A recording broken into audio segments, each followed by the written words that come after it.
Hi friends, இன்றைக்கி நம்ம சேனலில் எக்ஸ்பெகத்தி தான் பண்ண போகிறோம். எக்ஸ்பெகத்தி எப்படி பண்ணுறதுன்னு பார்க்கலாம். வீடியோக்குள்ளே வாங்க போகலாம்.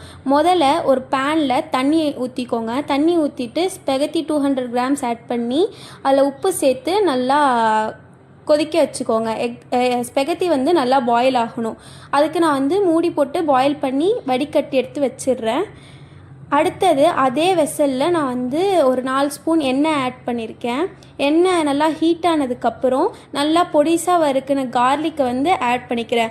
கார்லிக்கோட பச்சை ஸ்மெல் போகிற வரைக்கும் நல்லா வறுத்து விடுங்க. அப்போ தான் ஃப்ளேவர் ஏறும். இல்லைனா பச்சையாகவே இருக்கும். அதனால் நல்லா சாட்டே பண்ணிக்கோங்க. கார்லிக் சாட்டே ஆனதுக்கப்புறம் கேரட்டும் கேப்சிகமும் ஆட் பண்ணிக்கோங்க. என்கிட்ட இன்றைக்கி கேபேஜ் இல்லாததுனால நான் கேபேஜ் ஆட் பண்ணல. கேபேஜ் இருந்துச்சுன்னா நீங்கள் அதையும் ஆட் பண்ணிக்கோங்க, நல்லாயிருக்கும். நல்லா க்ரன்ச்சினஸ் போகிற வரைக்கும் ரெண்டுத்தையும் சாட்டே பண்ணிவிட்டு அதில் கொஞ்சமாக உப்பு அப்புறம் சில்லி ஃப்ளேக்ஸ் ஆட் பண்ணிக்கோங்க. ஏற்கனவே நம்ம ஸ்பெகத்தியில் உப்பு ஆட் பண்ணதுனால இந்த மசாலாவில் கொஞ்சம் உப்பு குறைச்சே ஆட் பண்ணிக்கோங்க. அப்புறம் சில்லி ஃப்ளேக்ஸுமே உங்கள் உரப்புக்கு ஏற்ற மாதிரி ஆட் பண்ணுங்கள். ஏன்னா நம்ம அடுத்தது ஷெஸ்வான் சாஸ் ஆட் பண்ணுவோம், அதில் உரப்பு இருக்கும்.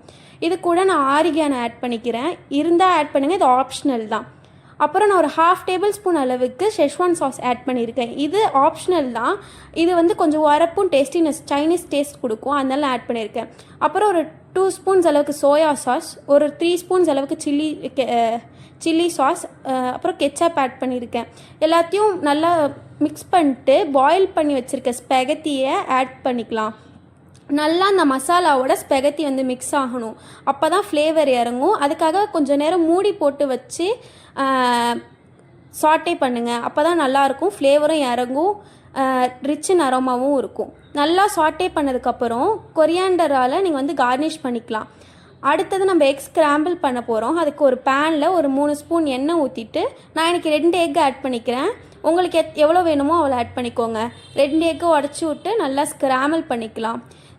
ஸ்க்ராம்பிள் பண்ணுறப்போ ஒரு பிஞ்ச் அளவுக்கு சால்ட் ஆட் பண்ணிக்கோங்க. உங்கள் ஸ்பெகத்தியில் உரப்பு இல்லைன்னா நீங்கள் பெப்பர் கூட ஆட் பண்ணிக்கலாம்.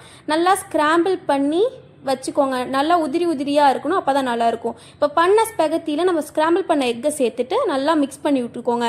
எக்கு எல்லா இடத்துலையும் இருக்கணும். ஸோ நல்லா மிக்ஸ் பண்ணி விட்டு ஒரு நல்ல மிக்சர் கொடுத்துக்கோங்க. அப்போ தான் நல்லாயிருக்கும். இப்போ நம்ம பசங்களுக்கு சர்வ் பண்ணி வச்சிடலாம். பாருங்கள் எவ்வளோ ஃப்ளேவர்ஃபுல்லாக இருக்குது. இதெல்லாம் நீங்களும் ட்ரை பண்ணி பார்த்துட்டு எப்படி இருந்துச்சுன்னு கமெண்ட் பண்ணுங்கள். பாய் பாய்.